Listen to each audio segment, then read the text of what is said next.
Hello everyone, welcome back. This is Mr. Osem Wasapi, and this is a continuation on simplification of complex numbers. Alright, so before we begin, don't forget to like and subscribe. Alright, so remember, we were looking at simplification of complex numbers. Now, one thing you should know is this. Just a recap. We made mention to say the imaginary part is as a result of you having a format that says root of negative something. If you have such, this will always be equivalent to the root of something times I. So root of negative something is equal to root of something I. Now, let's understand something about this I.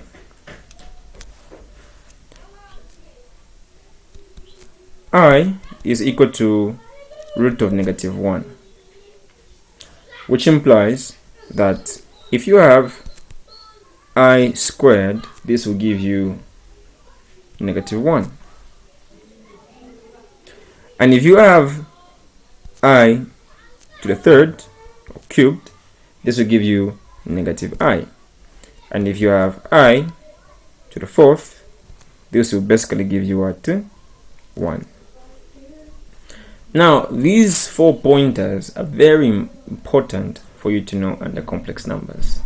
Remember, I is equal to root of negative 1. I squared is equal to negative 1.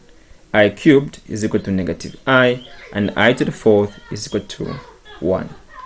There are times where they would ask you to simplify. Let me show you what I mean with an example, or examples to say. Say we've been told to simplify. Say simplify the following.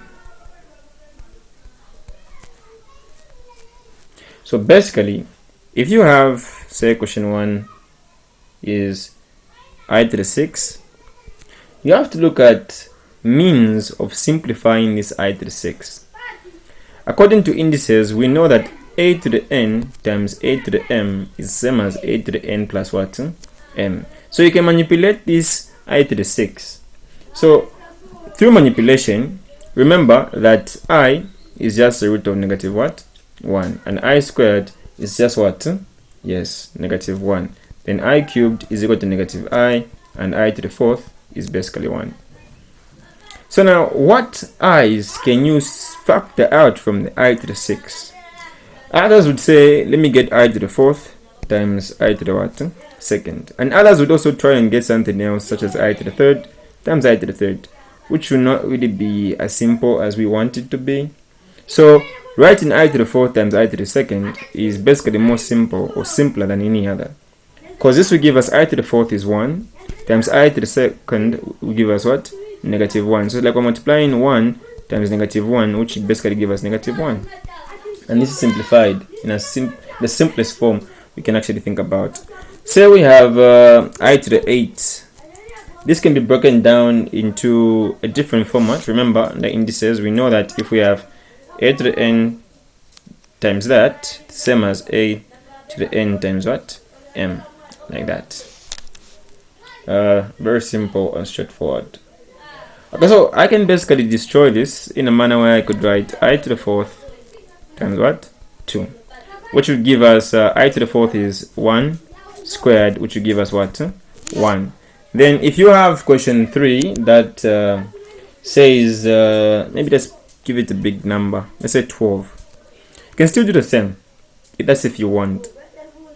But basically, the easiest way you can do it is by saying I to the fourth times what? 3, because it's going to give you 12. So you just have 1 to the power 3, which is basically the same as 1. Say you have I to the 15. What do you think this would be? You can pause the video and attempt to do it. What numbers can you multiply together to get 15? You can try 5 and 3. That's if you want, that is.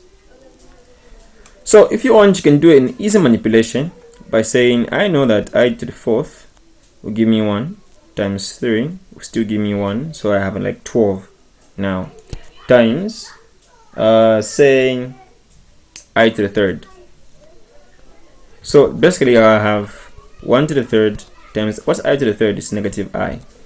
So this will just give us negative I. Let's try another one.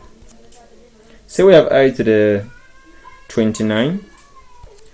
This will be, if you want, you can just say, okay, I to the, I can pick 28, then times I to the 1, because 4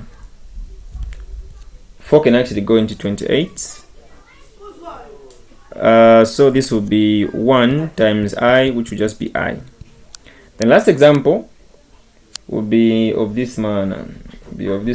Say we have I to the 201. You can just break it down to say I to the 200 times I. And this I to the 200, 4 can go into 200, which means you end up having a 1. 1 times I is basically just I. So these are some of the basics you should know under the simplification of complex numbers. I hope it's clear. If not, reach me on WhatsApp on the contact in my description or the one in the top left corner. Thanks for watching. My name is Mr. Hussein Mosapi. Do not forget to like and subscribe. Remember to strategize before you become a statistic, and let's try and push for that A+.